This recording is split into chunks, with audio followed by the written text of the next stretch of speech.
दोस्तों, दो देशों का जो अहम है, पूरा विश्व उससे प्रभावित हो रहा है। यदि बात करें तो आप देख रहे होंगे इज़राइल, अमेरिका वर्सेस ईरान का जो लगातार मिडिल ईस्ट में तनाव चल रहा है। यदि आप बताएं तो दोनों देशों में आपको जानकारी हो तो सीज़ फायर लगभग ख़त्म होने की कगार पे है। जो 2 हफ्ते का समय था उसकी मियाद पूरी हो रही है और अमेरिका के राष्ट्रपति ने कहा है कि अब हम इस मियाद को आगे बढ़ाएंगे नहीं।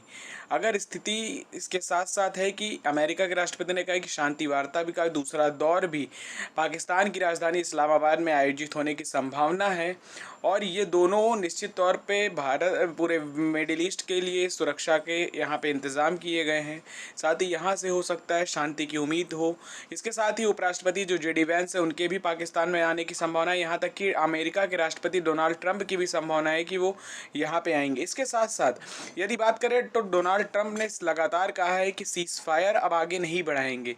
अगर बेहतरीन डील की उन्होंने कहा कि हमें उम्मीद है, लेकिन सीधे तौर पे यदि कहें तो यदि ये डील नहीं होती तो ईरान के लिए बहुत खतरा होगा, ऐसा अमेरिका के राष्ट्रपति ने कहा। साथ ही साथ ईरानी नेताओं से मिलने के उन्होंने संकेत भी दिए हैं। और यदि आप पूरा माहौल देखिए तो स्ट्रेट ऑफ हॉर्मुज के में अभी तनाव की स्थिति बनी है, दूसरी तरफ शांति की वार्ता चल रही है।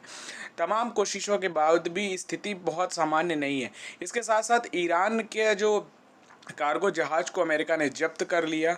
उसके साथ ही यदि बात करें तो अमेरिका के भी जो बोट ड्रोन थे उस पर भी ईरान ने हमला किया। निश्चित तौर पे दोनों तरफ से एक तरफ शांति की वार्ता चल रही है तो दूसरी तरफ तनाव जैसी स्थिति बनी हुई है। इसके साथ ही यदि बात करें तो इसराइल के लिए जो ईरान ने हाल ही में इसराइल के जो दो व्यक्तियों को पकड़ा था और उसके बाद उनको फांसी दे दी गई, जिससे तनाव और बढ़ गया। निश्चित तौर पे पूरा सबका अहम टकरार है, चाहे वो इसराइल हो, चाहे वो अमेरिका हो और चाहे वो ईरान हो। जब तक स्थिति सामान्य नहीं होगी, जब तक शांति के मूड में नहीं आएंगे।